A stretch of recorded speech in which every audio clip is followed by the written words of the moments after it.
Have aliens been visiting Earth for millions of years? Could it be that what we call ancient myths are actually memories of real encounters?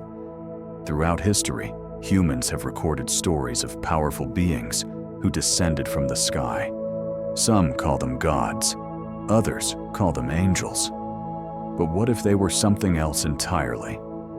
In 1976, researcher Zecharia Sitchin proposed a controversial theory. After studying Sumerian clay tablets for decades, he concluded that ancient texts described real events. According to his interpretation, the Sumerians believed that their gods, called the Anunnaki, came from a distant planet named Nibiru. Sitchin claimed that these beings were not spiritual figures, but intelligent extraterrestrials. They arrived on Earth over 450,000 years ago. Their mission? To mine gold. They believed that gold particles could protect or restore the atmosphere of their home planet. At first, the Anunnaki carried out the mining themselves, but over time, they grew tired of the labor. So they created a new species to do the work for them. They took DNA from early humans and mixed it with their own. The result was a genetically modified being, us. Humans, according to this theory, were created to serve the Anunnaki as a labor force. The tablets from Mesopotamia describe this process in surprising detail.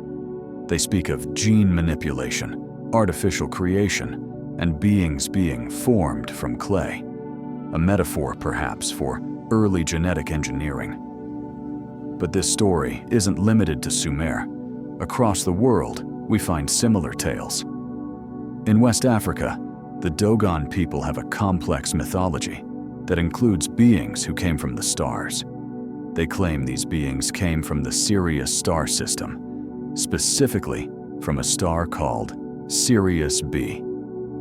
The most astonishing part? Sirius B is invisible to the naked eye and was only confirmed by Western astronomers in the 20th century. Yet the Dogon knew of its existence hundreds, maybe thousands, of years earlier. They also described its orbit around Sirius A and even its density. How could an isolated tribe in Africa know such advanced astronomical details? Many believe they were told by visitors. The same pattern appears again and again. In South America, Central America, Egypt, Mesopotamia, India, and even Australia. Cultures that never contacted each other share strikingly similar myths.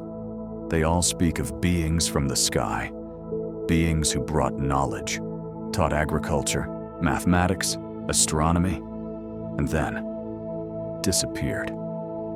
Ancient cave art often depicts tall figures with large heads and unusual features. In the Lascaux caves of France, dated to over 17,000 years ago, we find a strange image, a human body with the head of a bird. In Egypt, we see Thoth, a god with the head of an ibis.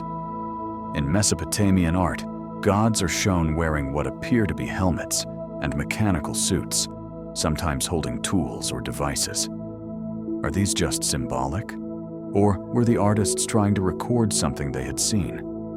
In the American Southwest, the Hopi people tell stories of the Kachinas, spiritual beings who came from the sky.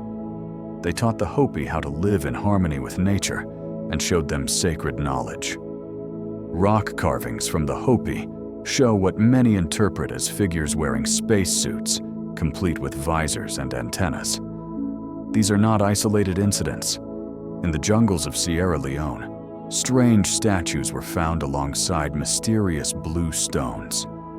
Locals say these stones fell from the sky when their gods, the Nomoli, arrived. When scientists analyzed the stones, they found they didn't match any known earthly mineral. Could these be the remains of alien technology?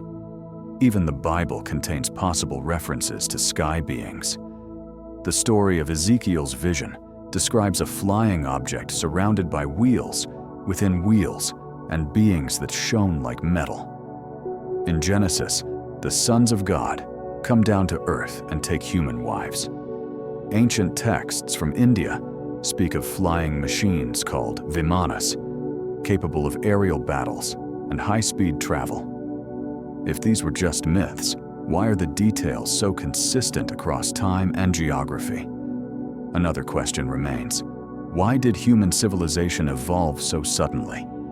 For hundreds of thousands of years, humans lived as simple hunter-gatherers.